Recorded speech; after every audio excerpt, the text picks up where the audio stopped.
आज की हमारी कहानी टोका नाम के इस लौंडे पे है जो कि बेशक एक छोटे से विलेज में रहता है एक नॉर्मल मेन कैरेक्टर की तरह। लेकिन हमारे भाई के थोड़े शौक थोड़े अजीब हैं। अपने भाई को खेती में असल में मूली उगाना ज्यादा पसंद है। अब वो बात अलग है कि ये मूली नहीं मूला लग रहा है और अपने भाई को असल में लड़की की टांगे दिखती है। मतलब ऑफ कोर्स ये काफी ज्यादा ठीक है तो वो कोई बात। हमारे भाई के खुद के शौक है तो हम उसमें कुछ नहीं कहेंगे। हमारे भाई को उसकी मूली इतनी ज्यादा पसंद है कि वो उसे पल्लू से भी ढक के रखता है। क्या बोला तूने? लेकिन जब हमारा भाई ये सब हरकतें कर ही रहा होता है उसके सामने उसकी बचपन की दोस्त योना आ जाती है। इस लड़की का नाम है योना यूनिस एंड ऑफ कोर्स ये हमारे भाई के साथ यहाँ इस विलेज में बचपन से रहती आई क्योंकि हमारे भाई की बचपन की दोस्त है। तो हमारे भाई को एक डांट लगाते हुए कहती है अबे यार तू क्या कर रहा है, शियोन की तरह बनना है यार, वो एक लेजेंड हीरो है और तू यहाँ पे मूली बेच रहा है। हम लोगों को ये भी पता चलता है कि असल में हमारे शियोन है उसने पहले भी मतलब 3 महीने पहले एक डीमंस का अटैक हुआ था उनसे भी बचाया है इस विलेज को उस हेल गेट को बंद करके। हालांकि वो पूरी तरह से बंद नहीं हुआ था गेट एंड अभी भी डीमंस आ सकते हैं। योना मैं तोके लौंडे को कहते हैं भाई तू क्या कर रहा है यार, वो लेजेंडरी हीरो है और तो लेजेंडरी जीरो है, वो भी दोनों सेम उम्र के हो। वो चाहे आईएएस वाईएएस बन जा लेकिन अपना भाई मानता ही नहीं है। लेकिन हमारे भाई को मूल्य उगाने में ज्यादा ही मजा आता है तो ऑफकोर्स वो वही काम करता है। अपना भाई जब अपनी मूल्य को देख ही रहा होता है तभी उसे योना की मूलियां भी दिखती है। अब शाबाश। नतो का नालायक लौंडा जाता है योना की मूल्य को ढकने के लिए लेकिन योना उसे एक तेज लात मारते हुए कहता है भाई तू क्या कर रहा है यार, ये भगवान जाने तेरा क्या होगा। लेकिन वो उसे ये भी बताते हैं कि असल में कुछ मॉन्स्टर जल्द ही आने वाले तो ऑफकोर्स उसके लिए प्रिपेयर है। अपने भाई योना को बोलता है चिंता मत करो मैंने एक बढ़िया सा जाल बिछा रखा है। लेकिन हमारे योना उसे कहती है अबे नालायक तू बस जाओ तलवार उठा। बाद में जब योना वहां से चली जाती है विलेज में वहां पे एक मॉन्स्टर आता है और हमारी योना को पकड़ के बोलता है हेलो गाइस चाय पी लो। वही यूना को ऐसी मुसीबत में देख के हमारे भाई को उसके प्लान के बारे में याद आता है एंड वो मच्छी पकाना शुरू कर देता है। वो इस 4 फुट के राक्षस को एक बिल्ली समझने की कोशिश करता है, उसे बुलाने की कोशिश करता है मच्छी की स्मेल से। लेकिन मॉन्स्टर हमारी टोका की मेहनत पे थूक देता है और हमारी योना की तरफ बस अटैक करने ही वाला होता है तभी वहाँ पे शियोन आ जाता है और योना को बचा लेता है। बेशक इस चीज के बाद हमारे योना के दिल में शियोन के लिए एक अलग जगह बन जाती है। आया शियोन वही लौंडा जो कि असल में एक लेजेंडरी वॉरियर है। हमारी योना जो कि शियोन के वैसी पैसे काफी ज्यादा पसंद करती थी और अब इस इंसिडेंट के बाद तो वो कुछ ज्यादा ही पसंद करना शुरू कर चुकी है। मौका देखते ही हमारी योना जो होती है शियोन के साथ फ्लर्ट करना शुरू कर देती है और हमारे भाई को रिजेक्ट कर देती है और हमारे भाई के अंदर मनी मन गाना बज रहा होता है टूटा हुआ साज हूं मैं। टूटा हुआ साज हूँ मैं खुद से ही नाराज हूँ मैं। वो हमारे भाई की बिल्कुल भरी सभा में फुल बेइज्जती मारती है और शियोन को ज्यादा बढ़िया बताती है। हमारा भाई योना से बात करने की कोशिश करता है लेकिन योना उसे मुंह पे मना कर देती है और कहते हैं अबे जाना। हमारा भाई काफी ज्यादा गुस्से में होता है लेकिन तभी बादल फटने ऐसी आवाज आती है और हमारा पूरा विलेज सोचता है ये क्या हो गया। लेकिन तभी पता चलता है ये तो बस शियोन की पेट की आवाज थी। अब हमारे शियोन को लगी है भूख और हमारी योना को भी पता है कि भाई मौके पे चौका मारना है इसलिए वो उसे घर पे इन्वाइट करती है खाने के लिए। कोई बात नहीं, हम तो लेकिन इस भुक्कड़ को तो इतनी तेज भूख लगी होती है कि इसने वही मछली खाने की सोच ली होती है जो हमारे टोका ने बनाई होती है। इन द एंड वो चीज जाल में फंस जाता है जो हमारे टोका ने बचाया होता है और हमारा लेजेंड हीरो एक छोटी से ट्रैप में फंस के मर चुका होता है। पूरा विलेज पगला जाता है और कहता है अबे नालायक टोका तूने क्या कर दिया। ये गांव वाले काफी ज्यादा गुस्सा होते हैं हमारे टोका से क्योंकि उसने उनके इकलौते लेजेंड हीरो को मार दिया होता है। लेकिन हमारा जो टोका था वो जोहन का फैन था तो एंड ऑफ कोर्स वो पूरे विलेज को मैनिपुलेट कर देता है और सारी जो ब्लेम होता है वो सीधे विलेजेस के ऊपर ही डाल देता है क्योंकि अब जो हो गया वो हो गया। इसलिए हमारे जो विलेजेस होता है वो सब पूरी दुनिया को बता देते कि जो लेजेंड हीरो है उसे हमने प्रेशराइज करके बाहर भेज दिया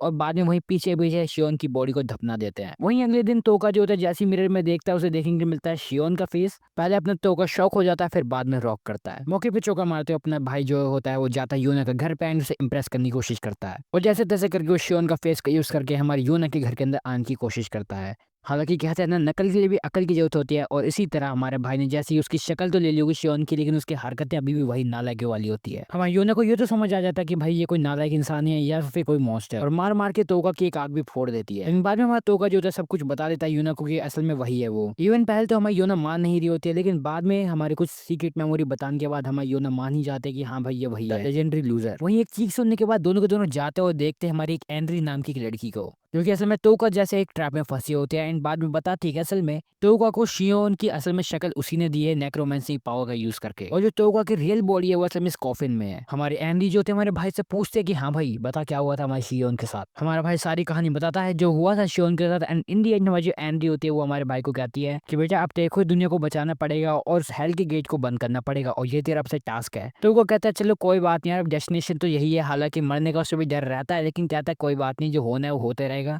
एंड इसीलिए वो हमारे एंडी के कदमों में गिर जाता है और कहता है प्लीज मेरे को गाइडेंस दो। फिर यूना के अंदर भी होती है चुल एंड वो कहते हैं कि वो भी उनके साथ जाएगी।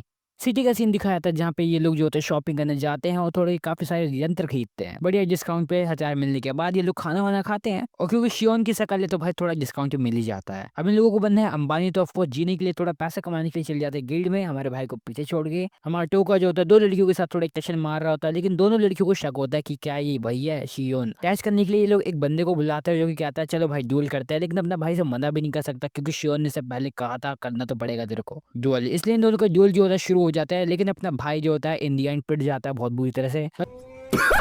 मतलब पिटना तो एक दूसरी बात लेकिन अपनी आंखें भी फुड़वा देता है एंड ये लोग जो होता है हमारे भाई को गिल्टी समझते हैं और फेक शियोन भी। वहीं दूसरी तरफ इन लोगों को मिलते हैं 3 लाख रुपए का टास्क और साथ ही साथ शियोन का एक पुराना दोस्त भी। बंदा इन लोगों की टीम में ज्वाइन होने के लिए तैयार हो जाता है हालांकि इसका रीजन कुछ और होता है मतलब भाई को चोरी पटाना है। वहीं दूसरी तरफ हमें टोका को दिखाया जाता है जो कि खंबे पे लटका हुआ होता है क्योंकि यहाँ पे जितने भी लोग आए हैं इसकी मौत का तमाशा देखने के लिए आए हैं क्योंकि असल में गिल्टी है शियोन को मारने के लिए। लेकिन हमारे टोका की किस्मत अच्छी होती है वहाँ पे तीनों टपक पड़ते हैं एंड इन्हें सारी बातें बता दी होती है पहले ही काइल को सारी स्टोरी, इसलिए जो हमारा काइल होता है वो जाता है बचाने के लिए हमारे भाई को। काइल टोका को अपनी स्वॉर्ड देता है और कहता है ये वही स्वॉर्ड है जो असल में हमारे शियोन के पास थी मतलब वैसी दिखती है लेकिन असल में ये काफी रहेगी उसे बचाने के लिए एंड वो बोलता है कि इसे एक बड़ी स्वॉर्ड जैसा इमेजिन करो एंड जैसे अपना भाई ये करता है वो बच जाता है क्योंकि जितने भी वहाँ पे आसपास के लोग थे वो सोचते कि भाई ये सच में एक वही पुराना शियोन ही है एंड फिर वो लोग उस पर डाउट नहीं करते और कहते हैं हाँ भाई सब ठीक है तुम लोग जा सकते हो। वहीं तभी हमारे भाई को पता चलता है कि हमारे जो एंड है वो बताते हैं उसे कि असल में तुम्हारी स्वॉर्ड इसलिए तुम्हारे सामने काम नहीं करती क्योंकि तुम अभी बच्चे हो। ये सब दोगलापन है। मैं तेरा मतलब एक बच्चे पे जितनी लेवल की मैजिक पावर होती है उतनी ही तुम पे है तो ऑफ कोर्स तुम बिल्कुल भी एक हीरो बनने के लायक नहीं हो और एक हीरो के लिए हमें किसी और को ढूंढना पड़ेगा। वहीं तभी हमारा जो कार्य होता है वो कहता है चलो ठीक है फिर मैं इसे मार देता हूँ क्यों क्योंकि मैं चाहता हूँ कि टोका ही लीडर बने एंड अगर तुम नहीं चाहते तो ऑफ कोर्स मैं इसे मार देता हूँ। वैसे मेरे पास इसके मारने के 2 तरीके हैं या तो इसको सीधे इसका सर ही उड़ा दूं या फिर इसका जो कॉफिन है उसमें इसे मार दूं। लेकिन एंडी जो है काफी डिटरमाइंड होती है एंड इसलिए हमारा जो कार्य होता है कहता है चलो ठीक है कोई बात नहीं मैं इसका साथ दूंगा ताकि हम लोग हेल के दरवाजे को बंद कर सके जल्द से जल्द। वहीं तभी हमें एक सीन दिखाया जाता है हमारे भाई का जहाँ वो सो रहा होता है एंड ये सोच रहा होता है कि भाई अब वो कम से कम अकेला तो नहीं लड़ेगा क्योंकि उसको वो जानता है कि उसके साथ अभी एनरी और हमारा काल दोनों है। हालांकि उसे ये भी याद आता है कि असल में क्या हुआ अगर बीच रास्ते में वो मार गया यानी इस जर्नी के बीच में ही और इसलिए हमारे भाई के वहाँ पे फट जाते हैं और चले जाता है एनरी के पास वो एंड वो जाता है ताकि वो अपना उस कॉफिन को ले सके। एनरी और यूनो दोनों दोनों सो रहे होते हैं जैसे अपना भाई उस कॉफिन को लेने जा रहा होता है उसे दिखती है मूलिया एंड अपने भाई जो होता है वो सोचता है भैया इनको अपने पल्लू से ढक देते हैं जैसे वो बहुत पहले से करना चाहता था वैसे वो उसकी टांगों को फिर से ढक देता है। यूनो की टांगों को ढकने के बाद अपना भाई जैसे बाहर जा रहा होता है उसे फील होता है कि कोई तो आ रहा है। वो तभी वहाँ पे काल को देखता है जो कि हमारे एनरी के पास आता है और उस कॉफिन को उठा के मारने की कोशिश करता है उसके रियल बॉडी को हमारे भाई के। अब पता नहीं इसका पीछे रीजन क्या है लेकिन जैसे ही वो उसे ट्राई करता है उस कॉफिन को मारने की, कॉफिन को मारना एक तरह से मतलब है कि टोका को मारना। कार्ल कोशिश करता है लेकिन वो किसी काम की नहीं रहती बल्कि वहाँ पे आवाज हो जाती है इसलिए कार्ल वहाँ से भाग जाता है। इससे पहले हमारे एनरी और यूना जागते हैं हमारा जो काल था वहाँ से भाग चुका था लेकिन हालांकि यूना पे जो उसने उस रात को शॉक चढ़ाए थे उसकी वजह से उसके बहुत बुरी हालत होती है। इवन इस चीज का असर हमारे भाई को सुबह तक होता है। वहीं जब टोको जो होता है कार्ल के साथ जा ही रहा होता है तभी वो उसे सब रात का इंसिडेंट को बताता है। इवन ये बात भी बताता है कि असल में उस रात तो बस वो यूना के पैरों में सॉक्स डालने गया था और कुछ भी नहीं। वहीं दूसरी तरफ जो हमारा कार्य होता है वो कहता है चलो ठीक है इसके बारे में हम इन्वेस्टिगेशन करेंगे इस टास्क के बाद। अब वैसे तो हमारे टोको को सब पता है कि भैया कौन क्या कांड कर रहा था वहाँ पे लेकिन वो हमारे कार्य से यहाँ पे भिड़ नहीं सकता क्योंकि वो काफी ज्यादा स्ट्रॉन्ग है इसलिए वो एनरी के साथ ही रहता है। वहीं तभी ये लोग अपनी डेस्टिनेशन में पहुंच जाते हैं जहाँ पे काफी सारे जो हीरोज होते हैं वो मारने की कोशिश कर रहे होते हैं उस डीमन को लेकिन कोई भी टिक नहीं पा रहा होता। सबकी हालत खराब होती है और सब लोग फॉरेस्ट की तरफ भागने की कोशिश करते हैं। इन्हीं के साथ अपना जो भाई यानी टोका होता है वो भी कोशिश करता है हालांकि वो उस मॉन्स्टर के द्वारा पकड़ा जाता है। लेकिन अपना जो भाई होता है उस मॉन्स्टर के बारे में काफी कुछ पता कर चुका होता है मैजिक के बारे में और सबको उस चीज के बारे में बताता है बीच सभा में चिल्ला चिल्ला के। तभी हमारा जो भाई यानी कारल होता है वो जाता है अपनी तलवार लेके एंड उस मॉन्स्टर को मार देता है और उसका हार्ट जो होता है वो हमारे योना को दे देता है और कहता है ये तुम्हारे लिए मेरी जान। कोई बात नहीं हम तो तभी पीछे से हमारा भाई तो आ जाता है और कहता है अरे यार ये तो मेरा होना चाहता क्योंकि मैंने तुम लोगों को बताया था उसके मैजिक के बारे में। तभी इससे पहले कि फालतू की बातें करते इतने सारे मॉन्स्टर को देखने के बाद अपना जो भाई तो होता है डरते हुए सबको कहता है चलो फिर कैसल के अंदर चलते हैं। वही कैसल के अंदर पहुंचने के बाद हमारे जो एनरी होते हैं अपने मैजिक का यूज करके उन स्केलेटन्स को खड़ा कर देती है। उस मॉन्स्टर के स्टोन या फिर युगन के हार्ट के साथ मिलकर उसकी पावर और ज्यादा पावरफुल हो जाती है। कार्ल जो होता है वो भी अपनी पावर का यूज करता है ताकि हमारे जो एनरी के जब तक माना खत्म होता है उन सभी मॉन्स्टर को खत्म कर सके। लेकिन तभी बीच में लड़ते लड़ते हमारी यूना के कपड़े जल जाते हैं पॉजिंग के जरिए एंड वो भक्तों चल जाती है बाहर। वहीं तभी पीछे से भक्तों हमारे टोका आता है उसे कहता है चिंता मत करो मेरे पास तुम्हारे लिए कपड़े हैं एंड उसे स्विमिंग सूट दिखाता है। अब भाई क्योंकि कुछ ना से तो कुछ अच्छा ही होता है इसलिए जो हमारी योना होती है उन कपड़ों को ले लेती है एंड फिर वो फिर से लड़ाई के लिए चल जाते हैं। हमारा भाई जैसे ही इस बार अपनी स्वॉर्ड निकालता है वो उसे यूज कर पाता है हालांकि बहुत बुरी तरह से। हमारा जो मॉन्स्टर होता है वो हमारे भाई की स्वॉर्ड ही पकड़ लेता है एंड उसको वापस उसे खींचने नहीं देता है। और इसी बात पे अपना जो टोका होता है वो यूना से मदद मांगता है एंड यूना उस स्टोन का यूज करके हमारे भाई को बहुत बुरी गंदी वाली किक मारती है और हमारा भाई दीवार पे चिपक जाता है उस मॉन्स्टर के साथ। वहीं पीछे से काल आता है और हमारे यूना को सुला देता है। यूना को बेहोश करने के बाद हमारा जो काल होता है हमारे भाई के ऊपर खंजर ही खंजर मार रहा होता है, लेकिन तभी पीछे से हमारी यूना फिर से जागती है और काल को एक लात पेलती है। वो कार्ल को दीवार पे चपटा कर देती है और साथ ही साथ हमारा जो मॉन्स्टर होता है वो भी उसे नंगा कर देता है। तभी कार्ल जो होता है वो टोका को बताता है कि असल में ये जो लड़की है ये नॉर्मल लड़की नहीं है, ये असल में एक डीमन के वंशज से है। हाँ, मतलब वही लोग वही मॉन्स्टर जो कि असल में हेल गेट के दूसरे पार रहते हैं एंड ऑफ कोर्स इसके पास भी दिल नहीं बल्कि वही पत्थर है। लेकिन टोका वो जो होता है फिर भी एंडी की बात मानते हैं, वहां से हमारी एंडी को लेके भाग जाते हैं जैसे तैसे करके और साथ में टोका की स्वॉर्ड को एक बॉल की तरह यूज करके छिप जाते हैं। और वहीं हमारी जो एंड्री होते हैं अपनी बैक स्टोरी बताती है। एंडी बताते हैं कि असल में उसकी जो क्लैन थी वो ह्यूमन वर्ल्ड में लगभग 3 साल पहले आई थी, लेकिन उनके साथ बहुत ही बुरी तरह से ट्रीट किया गया। लेकिन बाद वो शियोन से मिली जो कि उसे बिल्कुल ही ह्यूमन की तरह ट्रीट करता था। तभी एंडी तेओका को कहते हैं अगर उसे एंडी को मारना है तो मार सकता है अभी, लेकिन तेओका साफ साफ मना कर देता है।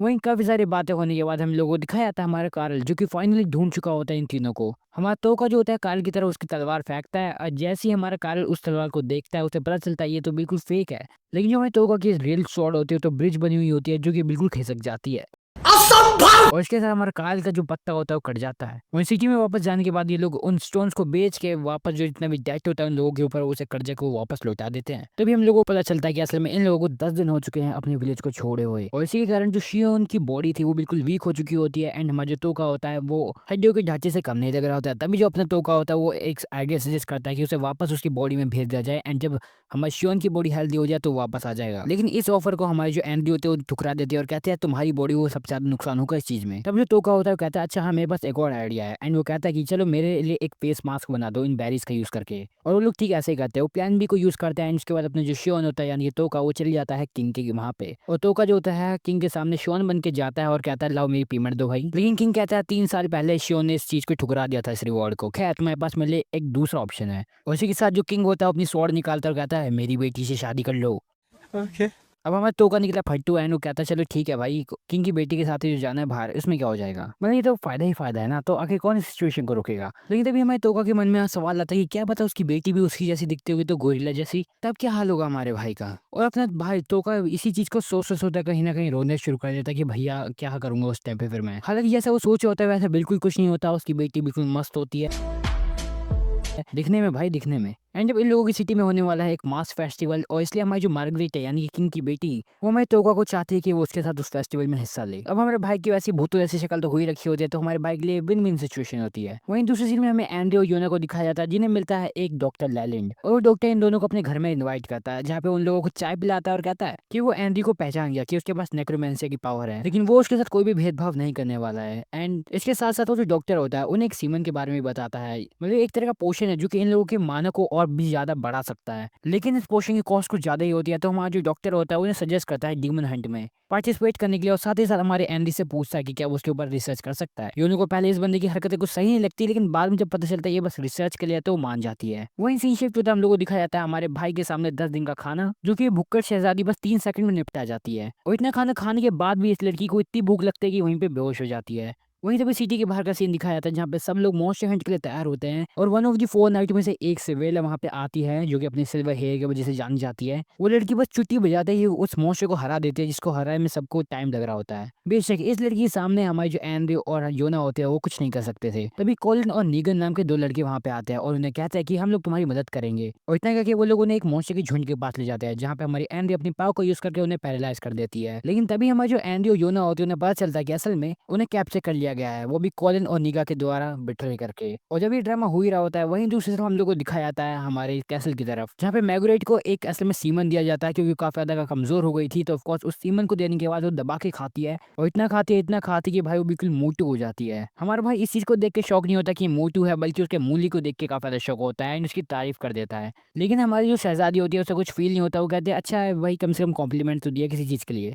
कुछ भी। इसके बाद अपने भाई को वो छोड़ देती है उसके कमरे में एंड चले जाते हैं आइजक के साथ, और मौके पे चौका मारते अपना भाई निकल जाता है यूनो को ढूंढने के लिए। लेकिन वो लास्ट में पहुंचता है डॉक्टर लिलिन के पास, जहाँ पे असल में हमारी जो मैग्रेट होती है वो अपना इलाज कराने के लिए आई होती है। लेकिन जब वो लोग चले जाते हैं, हमारा जो लिलिन डॉक्टर होता है वो जाता है और हमें दिखाया जाता है कि इसने असल में यूना और एंड्री को पकड़ रखा है। तब हम इस डॉक्टर के काले चिट्टे पता चलते हैं और ये पता चलता है कि असल में लोगों को इकट्ठा करता है, उनकी स्किन हटा देता है और उसके बाद अपनी नेक्रोमेंसी के पावर को यूज करके उनसे कंट्रोल करता है उन्हें। और ये सब ये डॉक्टर कर रहा है असल में ह्यूमैनिटी के नाम पे। हमारी यूना चाहे तो इस डॉक्टर को यहीं पे मार सकती है, लेकिन वो रेड वाला मॉन्स्टर जो है उसकी वजह से इसे नहीं मार रही। वहीं तभी सीन शिफ्ट होता है, हम लोग को दिखाया जाता है इन दोनों की डेट, जहाँ पे जो मैग्रेट होती है वो अपनी डेट एंजॉय कर रही होती है हमारे भाई तोका के साथ। हालांकि इस बीच हमें ये भी पता चलता है कि आखिर मैग्रेट इतना ज्यादा खाती क्यों है, मतलब एकदम से वो मोटी हो जाती है, पतली हो जाती है। हम लोग को ये पता चलता है कि असल में मैग्रेट जो है उसने काफी ज्यादा इंटेंस ट्रेनिंग की है, इसके वजह से उसका जो माना होता है वो अप डाउन होता रहता है, क्योंकि वो चाहती थी कि उसकी किसी हीरो के साथ शादी हो, इसलिए वो बस इंटेंस ट्रेनिंग करती है आइजैक के साथ। लेकिन क्या फायदा इसकी इतनी शक्ति हुआ, क्योंकि जैसे ही अपनी पावर को यूज करती है इसका जो माना होता है एकदम से डाउन हो जाता है, जिसके वजह से बेहोश हो जाते हैं। एंड ऑफ कोर्स ऐसा ना हो इसलिए एक तरह की स्पेशल सीमन भी लेती है, साथ ही साथ काफी सारा खाना भी खाती है ताकि इसका माना जो है वो वापस रिकवर भी हो जाए। वहीं तभी हमें रात का सीन दिखाया जाता है, जहाँ पे जो मैग्रेट होती है हमारे भाई को ले जाती है एक फायरवर्क्स दिखाने के लिए एंड याद करवाते हैं उसे वो 3 साल पहले का दिन जब वो फायरवर्क्स देख रहे थे। हालांकि हमारे भाई को कुछ याद नहीं आता है और हमारी मैग्रेट कहती है आखिर तुम कैसे भूल सकते हो। मैग्रेट में दिक्कत आती है, हमारा आइजैक ऑस्ट्रेलिया वहाँ पे आ जाती है एंड कहती है कि क्या दिक्कत है। ऑस्ट्रेलिया पहचान जाती है कि असल में ये ओरिजिनल शियोन तो है ही नहीं, बल्कि कोई डुप्लीकेट है और वो भी नेक्रोमेंसी पावर को यूज करके। तब हमें तोका से पूछा जाता है कि आखिर कैसे मरा हमारा शियोन, क्या हुआ उसके साथ। और इतने ज्यादा प्रेशर में होने के बाद हमारा जो भाई होता है उन सबको बता देता है कि असल में वो बारबेक्यू खाने जा था लेकिन ट्रैप में गिर के मर गया। अब कोई विश्वास इस पे कैसे करेगा। हमारे इसलिए भी इस चीज़ को कंफर्म करते हुए कहती है हाँ बिल्कुल ये जो कह रहा है बिल्कुल सच कह रहा है। एंड इतना में इन लोगों को पता चलता है कि असल में मैग्रेट तो यहाँ पे है ही नहीं। और हमें दिखाया जाता है कि हमें जो शहजादी है वो भगते हुए जा रही होती है बिल्कुल भीड़म भीड़ में, लेकिन तभी उसे मिलता है डॉक्टर लेलैंड। वहीं दूसरी तरफ हमारी जो स्लेविया होती है उसे पता चलता है कि यहाँ पे यानी सिटी में हमला हो चुका है। तभी जो हमें तोका होता है वो मौका देख के चौका मारते हुए वहाँ से भगने की कोशिश करता है और कहता है कि वो मैग्रेट को वापस लाएगा, वो चीज़ का आश्वासन देता है। वहीं हमें दिखाया जाता है दूसरी तरफ जहाँ पे जो लेलैंड होता है डॉक्टर वो मैग्रेट को मैनिपुलेट करने की कोशिश कर रहा होता है, लेकिन तभी वहाँ पे तोका आ जाता है मैग्रेट को बचाने के लिए। हालांकि वहाँ पे जो लेलैंड के कुछ स्केलेटन्स वहाँ पे मौजूद होते हैं और हमारे भाई के ऊपर हमला करते हैं, उसका सर धड़ से अलग कर देते हैं। हमें भी बताता है हमारे भाई से कुछ होगा नहीं, इसलिए वहाँ पे स्लेविया आ जाती है जो कि आइजैक के साथ मिलकर वहाँ पे काफी सारे स्केलेटन्स को मार देते हैं। वही हमारा नालायक तोका जो होता है बार बार पिट रहा होता है एंड ऑफ कोर्स आइजैक को उससे काफी ज्यादा गुस्सा आता है, क्योंकि उसके वजह से वो जो डॉक्टर है वो मैग्रेट को लेके आया वहाँ से एंड अब किसी को नहीं पता कि आखिर वो कहाँ है। और तभी हमारे तोका के दिमाग में आइडिया आता है एंड वो उन्हें दोनों को कहता है कि उसकी बात फॉलो करे। वो हमारे भाई का आइडिया ये होता है क्योंकि वैसे भी वो स्केलेटन जैसा दिख रहा है तो वो उन लोगों के साथ ही बनने की कोशिश करेगा उन स्केलेटन का, और ऑफ कोर्स उन लोगों को चकमा दे के वापस वहाँ पे हेडक्वार्टर में आ जाएगा उस डॉक्टर के। बेशक ये प्लान जो होता है बिल्कुल ही सक्सेसफुल रहता है,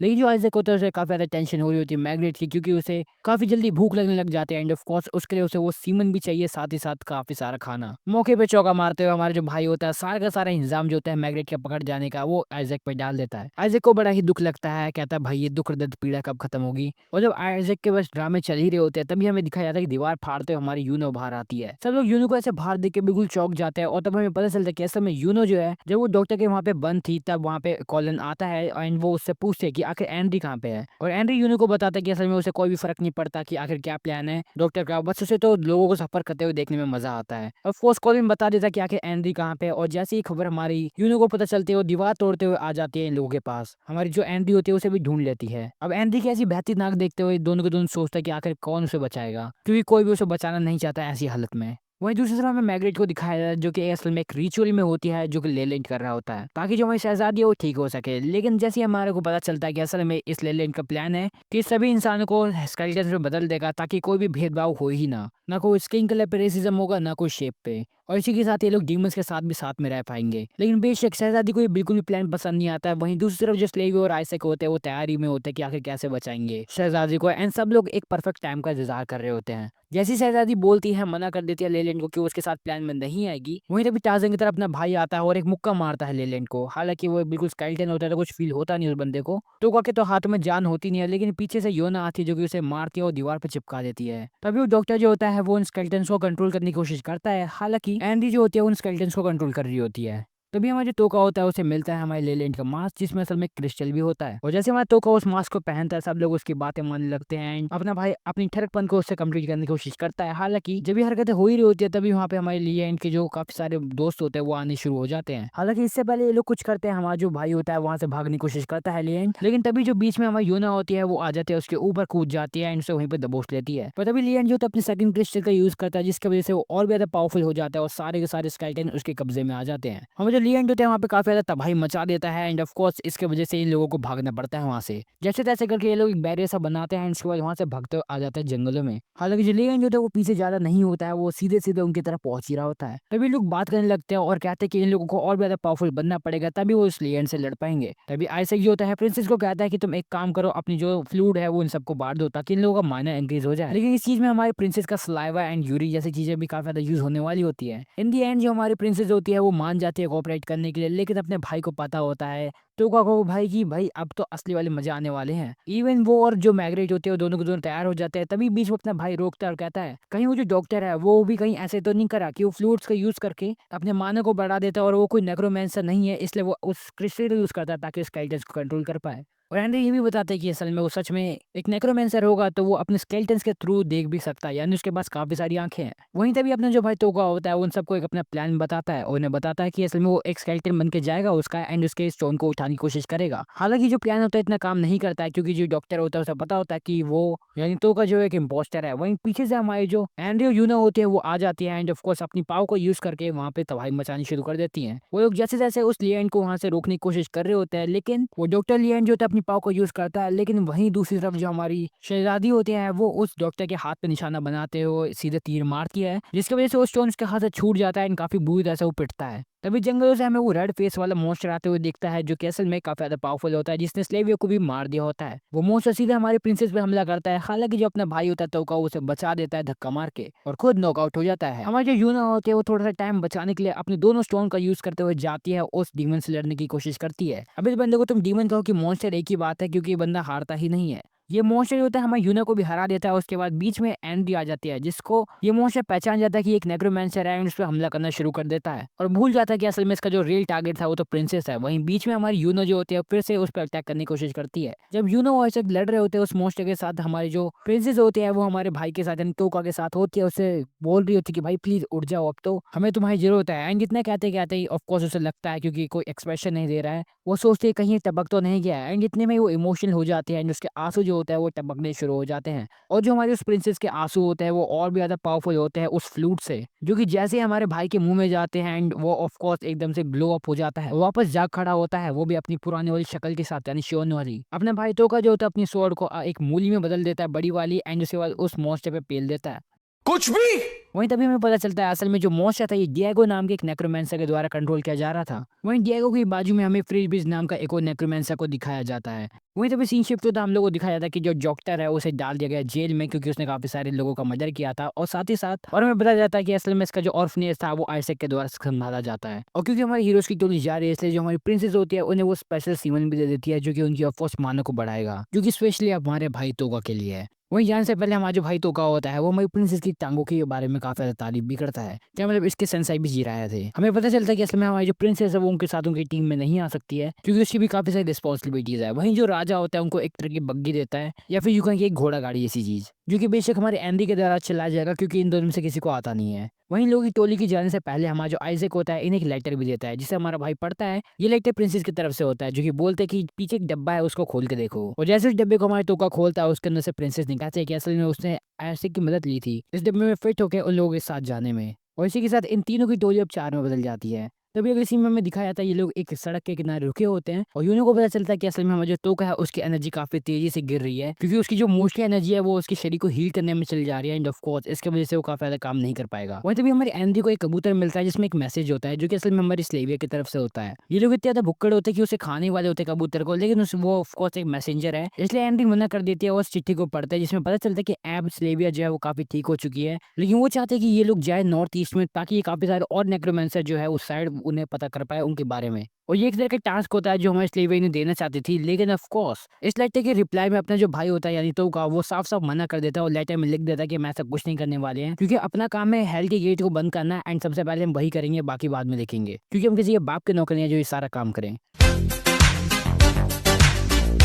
और बेशक अपने भाई को असल में अपनी जान की चिंता थी, ना कि किसी लेटर की। पर अपना भाई जो था वो काफी ज्यादा डिटरमाइंड था ताकि वो लोगों की मदद करे और इस हेल की गेट को बंद करे। वहीं तभी आगे सिटी के सीन दिखाया था जहाँ पे हमारे जो भाई होता है उसको दावत मिल रही होती है, क्योंकि प्रिंसेस उनके साथ है। एंड ऑफ कोर्स तभी उसी बीच हमारे जो प्रिंसेस हमारे तोका को कहते हैं कि क्या वो उसके साथ शादी करेगा, भले सिचुएशन कैसी भी हो, लेकिन वो स्टिल उसके साथ रहना चाहती है। लेकिन वहीं दूसरी तरफ हमारी जो एंड्री होती है वो काफी ज्यादा जेलस हो जाती है और कहते हैं नहीं, ये मेरे साथ रहेगा क्योंकि मैं इसके साथ एक सिंपल लाइफ बिताना चाहती हूँ। वहीं अगले सीन में हमें दिखाया था तीनों को जो कि एक दूसरे से बात कर रहे होते हैं तोका के बारे में। वैसे बात करने की जगह थोड़ी कैजुअल है। तभी उसी बीच अभी तीनों के तीनों बात कर रहे होते हैं तोका के बारे में। हमारी जो प्रिंसेस होते हैं वो कहती है कि वो उससे सच में शादी करना चाहती है। और यूना से पूछती है क्योंकि वो उसकी चाइल्डहुड फ्रेंड है तो क्या वो उससे कोई दिक्कत है, और बेशक उसे दिक्कत होती है। हालांकि वो अपनी फीलिंग्स को पहले ही क्लियर कर चुकी है कि वो उससे बिल्कुल भी लव में नहीं है, वो उसे अपना भाई के जैसा मानती है। क्या बोला तूने? पर यूना खुद श्योर नहीं होती आखिर उसकी फीलिंग्स क्या है। शायद हमारे भाई से वो धीरे धीरे प्यार करने लगी है।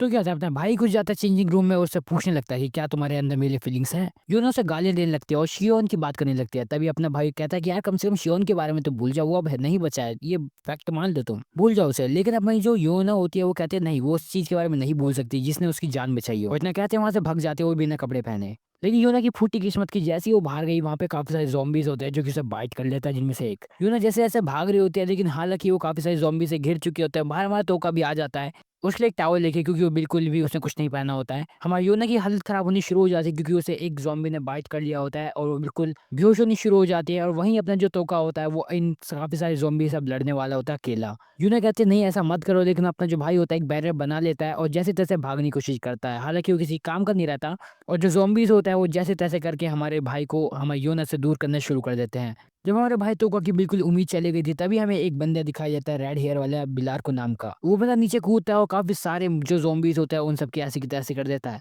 और टाइम रहते जैसे तैसे तोका और हमारे योना को बचा लेता है। लेकिन क्योंकि यहाँ पे सिर्फ इतने ही ज़ॉम्बीज़ नहीं होते, काफी सारे ज़ॉम्बीज़ होते हैं या फिर जो की पूरी सिटी में ज़ॉम्बीज़ घूम रहे होते हैं। इवन यहाँ पे एंड्री और प्रिंसेस होते हैं वहाँ पे भी वो होते हैं, लेकिन हमारी जो प्रिंसेस होती है वो एंड्री के द्वारा दी गई स्वॉर्ड को यूज करके वहाँ पे इन सभी ज़ॉम्बीज़ को नॉकआउट कर लेती है और बच जाते हैं दोनों के दोनों। फिर ये दोनों दोनों जैसे जाहिर होते हैं तभी वहाँ पे हमारा तोका और योना आ जाते हैं। हमारे भाई जो कि जानता है योना के साथ हुआ है वो किसी को नहीं बताता और इस चीज को हिडन रखने की कोशिश करता है। वही बिलेर को एक ऐसे मेंशन मिल जाता है जो कि बिल्कुल दीवारों से घिरा हुआ होता है और बेशक वो जो मेंशन होता है असल में मेयर का होता है, जहाँ पे काफी सारे लोग जो होते हैं सुरक्षित होते हैं। अंदर के लोग देखते कि भाई बाहर से तो काफी सारे लोग आ रहे हैं, यानी ऑफ कोर्स हमारी टोली। उन लोगों को लगता है कि भाई बाहर से तो हीरोज आए हैं, ऑफ कोर्स वो उन्हें बचा लेंगे। लेकिन सरप्राइजिंग वाली बात तो ये होती है यहाँ पे कॉलिन और नाइजन दोनों के दोनों यहाँ पे होते हैं जो कि असल में जेल से भागे होते हैं। इन दोनों की अच्छी बात ये होती है कि असल में हमारा भाई नहीं जानता कि आखिर ये कौन है और इन लोगों के बारे में भूल चुका होता है। और जैसे ही कॉलिन इस चीज को देखते हैं कि असल में योना जो है सोई हुई है तो ऑफ कोर्स उसे पता चल जाता है कि असल में इसे ज़ॉम्बी ने बाइट कर दिया है। एंड वो चांस पे डांस करने की कोशिश करता है और कहता है सभी को कि बाई चांस अगर कोई बंदा ज़ॉम्बी के द्वारा इफेक्ट हो जाता है तो ऑफ कोर्स हम उसे उसी टाइम मार देंगे। बेशक इस चीज को सुनने के बाद हमारे भाई को काफी ज्यादा गुस्सा आता है, वो उसे एक मुक्का मारता है। वो अपनी तलवार निकाल के कहता है सभी को कि कोई भी इसके पास नहीं आएगा वरना मैं तुम्हारे हाथ पैर तोड़ दूंगा। अब जो लोग अंदर मेंशन में होते हैं वो लोग सोच रहे होते हैं कि भाई ये हीरोज हमें बचाने आए कि हमें ही मारने आए हैं। सभी चीजें डाउटी वाली चल रही होती है, लेकिन तभी यूना जागती है जो कि टोटली पूरी ज़ॉम्बी बन चुकी होती है और हमारे तोका पे हमला करती है। हालांकि एंडी वहीं पे होती है जो कि ऑफ कोर्स सिचुएशन को संभाल लेती है और हमारी यूना की बॉडी को टेक ओवर करने के बाद सबको आश्वासन दिलाते कि असल में अब ये कुछ नहीं करेगी, ये मेरी कंट्रोल में है। A few minutes later. और इसी के साथ इन लोगों को जैसे तैसे करके एंट्री मिल जाती है अंदर। यूना को कमरे में ले जाया जाता है और एंडी जो होती है वो ऑफ कोर्स यूना पर टेस्ट करने वाले होते हैं। वो तो को प्रिंसेस को सब बता देती है कि आगे किस तरह से उन्हें कंट्रोल कर रही है। यूना को इतना कहने के बाद उन्हें एक स्टोन देती है जिस पे दोनों के दोनों हाथ रखते हैं एंड इन लोगों को पता चलता है कि यूना को असल में कोई और कंट्रोल कर रहा है जो कि असल में एक तरह का कीड़ा है जो इस पे चिपका हुआ है दिमाग में। एंडी उन्हें बताते हैं कि असल में किसी नेक्रोमेंसर का ही काम है जो क्योंकि जो कीड़ा है ये उसी ने लगाया है। और यूना को वापस नॉर्मल करने के लिए ऑफ कोर्स हमें उस नेक्रोमेंसर को मारना पड़ेगा या फिर ढूंढना पड़ेगा। हमारा तोका तो उसी टाइम मिशन पे जाना चाहता था, लेकिन हमारे एंडी मना कर देते और कहती है हमें सुबह का इंतजार करना चाहिए। तभी हमारी जो एंडी होती है वो माइंड कंट्रोल वाले चीज का यूज करने वाली होती है ताकि यूना अपने वश में ना आ जाए और अपने आप को हार्म करने की कोशिश ना करे। तभी हमारा जो भाई होता है तो वो कहता है क्यों ना तुम ऐसा करो कि मेरे को ही असल में यूना की बॉडी के अंदर भेज दो ताकि मैं उसे कंट्रोल करूं, फिर तो कोई दिक्कत वाली बात ही नहीं होगी क्यों। एंड वो कहता है कि वैसे भी मैं जानता हूँ मैं इतना पावरफुल नहीं हूँ माइंड कंट्रोल में, इसलिए मैं सीमन को भी पीऊंगा। एंड इसी के साथ जो चीजें होती है वो सेट हो जाते हैं और हमारी जो एंडी होती है वो चीज के लिए मान जाती है और दोनों में उस पावर के यूज होने के बाद हमारा जो भाई होता है वो आ जाता है हमारे योना के अंदर। वो लोग यूना को नहलाते हैं ऑफ कोर्स आँख बंद करके, क्योंकि अपना भाई उसे देख रहा है। हमारे भाई को यूना की थाली भी काफ़ी ज़्यादा पसंद होती है, बात अलग है। पर ऑफ कोर्स जैसे अपना भाई सोने जाने वाला होता है, बीच में ये तीनों आ जाते हैं और कहते हैं कि हम तुम्हारे साथ सोएंगे, क्योंकि बेशक इन्हें लगता है कि हमारा भाई कुछ हरकतें करेगा हमारी यूना की बॉडी के साथ। लेकिन ऐसा थोड़े कि अपना भाई हरकतें नहीं छोड़ेगा, बेशक वो हरकतें करता है, लेकिन हमारी जो प्रिंसेस होती है उसको इन हरकतों के कारण उसे बांध देती है। वहीं जब ये सभी लोग सो रहे होते हैं, तभी हमें दिखाया जाता है कि दीवार टूटनी शुरू हो जाती है और काफी सारे जो मॉन्स्टर्स होते हैं वो अंदर आना शुरू कर देते हैं। मेंशन पे अटैक हो चुका होता है और हमारे जो टोगा की जो टीम होती है वो भी जाग जाती है और ऑफ कोर्स बाहर जाने देखने लगती है। कोलोन और नीजन जो कि काफी ज्यादा ऑफ कोर्स पावरफुल हैं, वो भी इन मॉन्स्टर से थोड़ी बहुत हाथापाई करते हैं, लेकिन किसी को बचाते नहीं है। वहीं दूसरी तरफ जो हमारी एंडी भी लोगों को प्रोटेक्ट करने में स्टार्ट हो चुकी होती है, और वहीं जो हमारी प्रिंसेस है वो अपनी बो का यूज करती है मेरे को बचाने के लिए, क्योंकि हमारे कोलन और नेजन जो है वो बिल्कुल फील नहीं करते कि उन्हें कुछ करना चाहिए।